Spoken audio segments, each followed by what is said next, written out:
Welcome, ISF podcast listeners. Today's bonus episode is an encore presentation of ISF CEO Steve Durbin's interview with Dr. Hannah Fry, an episode that you might have heard when it was first released in November of 2020.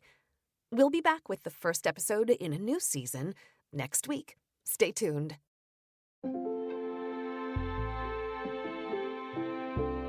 Welcome to this episode of the ISF podcast from the Information Security Forum, the leading authority on cyber, information security, and risk management. I'm Tavia Gilbert, and I'm glad to welcome you back to another cutting-edge conversation tailored to CISOs, CTOs, CROs, and other global security pros.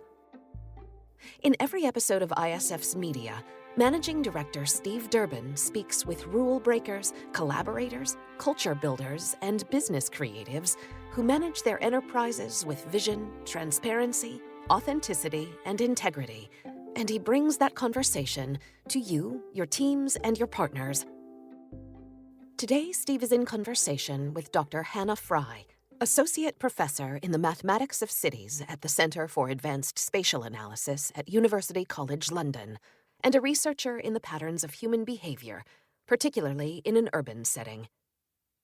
In this conversation, Steve and Hannah discuss the challenge and imperative of communicating across demographics with simplicity and clarity, the power of storytelling, the moral tensions inherent in data mining, and more.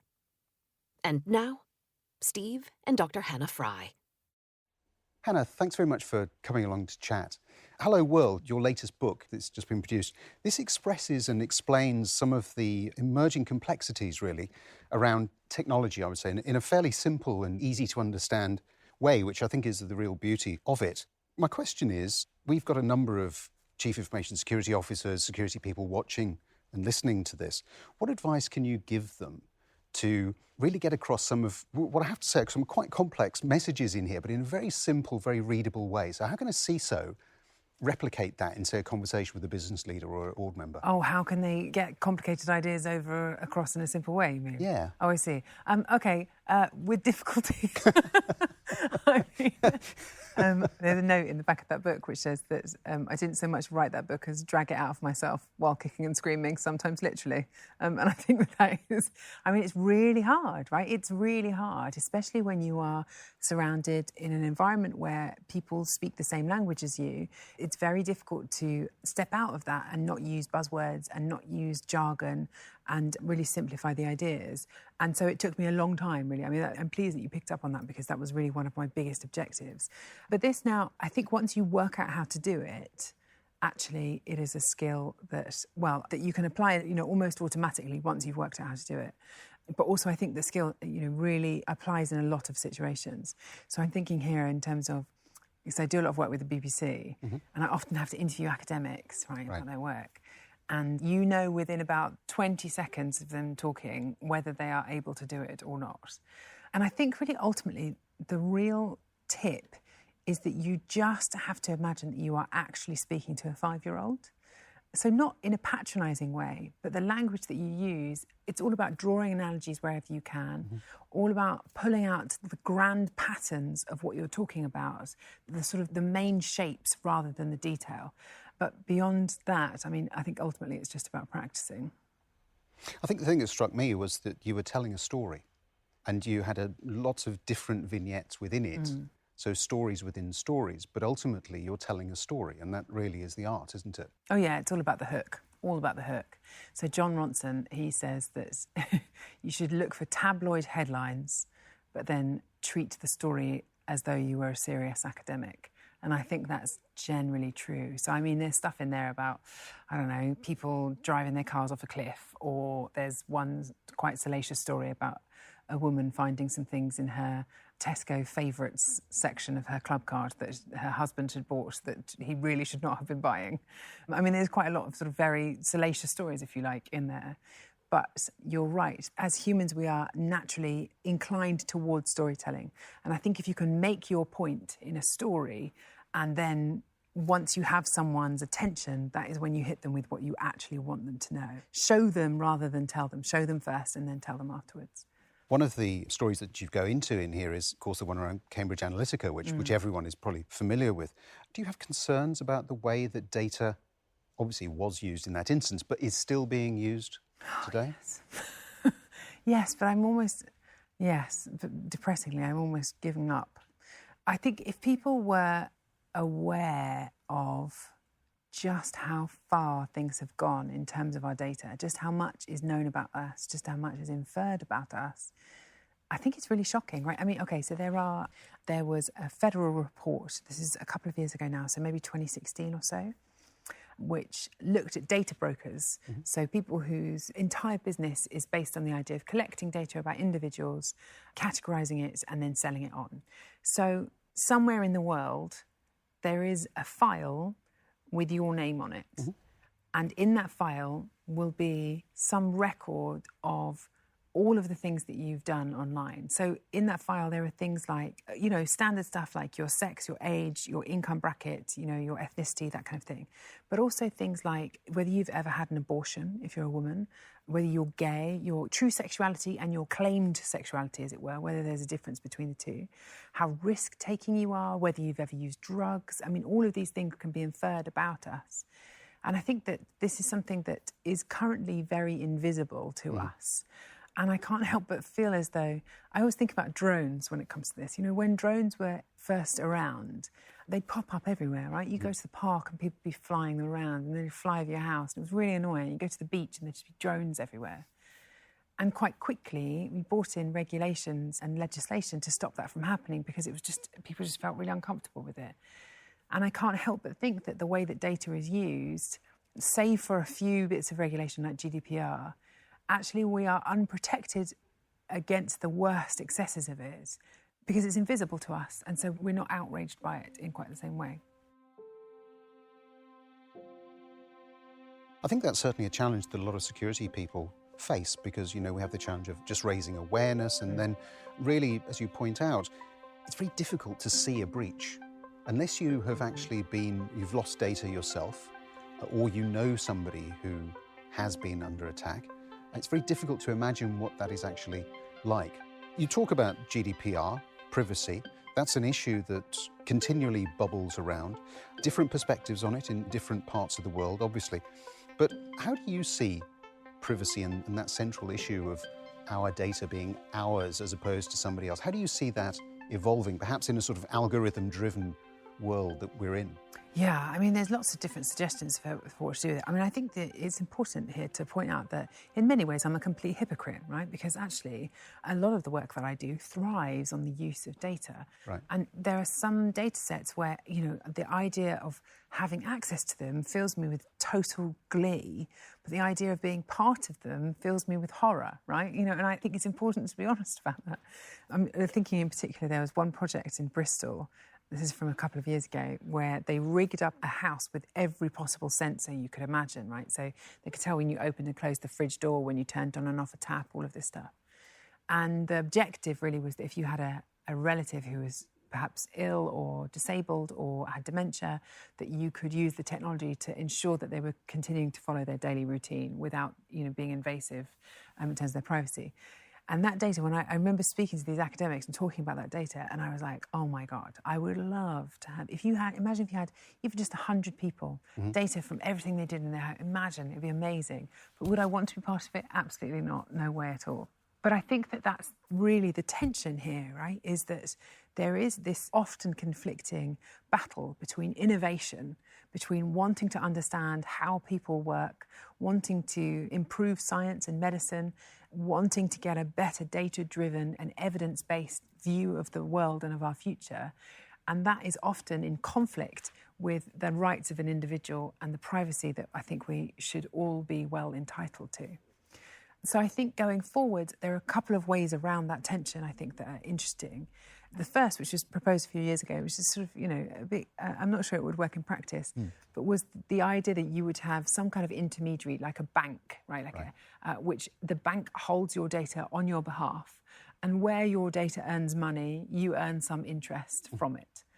And I kind of like that idea that then you're the one who owns it. I don't know if that's realistic. I think a probably more realistic version of the future is this idea of differential privacy.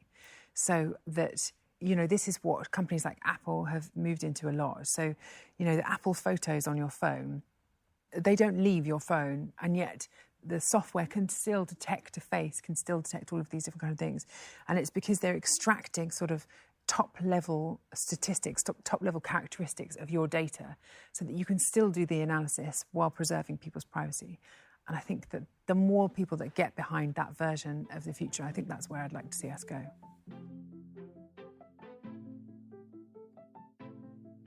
Well, one of the other concerns that I certainly have, just building on that, is around the manipulation of data. And at the ISF, we produce the Threat Horizon report every year, where we talk about different threats. And in one of our more recent ones, we talked about the threat associated with fake news, and more recently, we highlighted the problem of deepfakes. How do you see the market, if you like, for such fakery developing, and what can we actually do to address it? In a lot of ways, the thing about deepfakes, actually video is that last frontier. We've been able to we've had fake audio for a while. I mean, you can just use an impressionist, right? Yeah. If you want fake audio. Fake photographs as well, we've had those too. And so video, of course, is the final frontier. But I think that actually, I like to hope that there are still ways that you can tell that something is fake, right? These things aren't quite perfect yet. And they're sort of giveaway clues within the frame itself that allow you to tell whether it's fake. And so I hope that actually we will learn to apply the same sort of skepticism to video footage as we do currently with photography. I mean, it's all the same thing, right? Like, I'd really like us to go for trusted sources more. It's the same battle, right? Fake news, deep fakes, and so on. I do also think, though, there is actually a sort of positive side to deep fakes too, which is this idea that, say you really love the Spice Girls, right? And you look like the sort of man who does. I don't know whether to take that as a compliment or not. Oh, yeah, definitely. What spice would you be? You can think of what spice you would be. But, with the opportunity of deepfakes, you can create, for example, incredibly immersive VR games where you are immersed in a world, and to your left you have Sporty Spice, to your right you have Baby Spice, and you're standing on stage in front of thousands of people singing one of their songs, doing all the dance moves, right? And this is something that is actually, all photorealistic. And I think that, there are sort of positive applications of this technology as well as just the bad stuff. I don't know if that's a particularly positive image that you've created there for most people, but if we take that one stage further, let's talk about artificial intelligence, AI. AI is going to present us with a whole range, potentially anyway, of deeply troubling choices that we have to make. And the example that you pull out in the book is that of driverless cars. And the element of choice around the algorithms used, which may choose between, for instance, saving the life of the driver versus, saving as many other lives as possible in the case of an accident. That's a huge human dilemma, isn't it? How are we going to be able to deal with such choices in the future? Well, it's a big one, isn't it? Okay, so I should tell you that there's a really interesting study. I think I wrote about this in my book. I don't know if it made the cut in the end, but there's a really interesting... Some people did a questionnaire where they said to a whole host of individuals, what do you think a car should do? Kill the people on board or kill the people in the street? And everyone said it should kill the fewest number of people. So it should kill the person in the car. So I was like, OK, fine, right. We know that that's what the future should hold.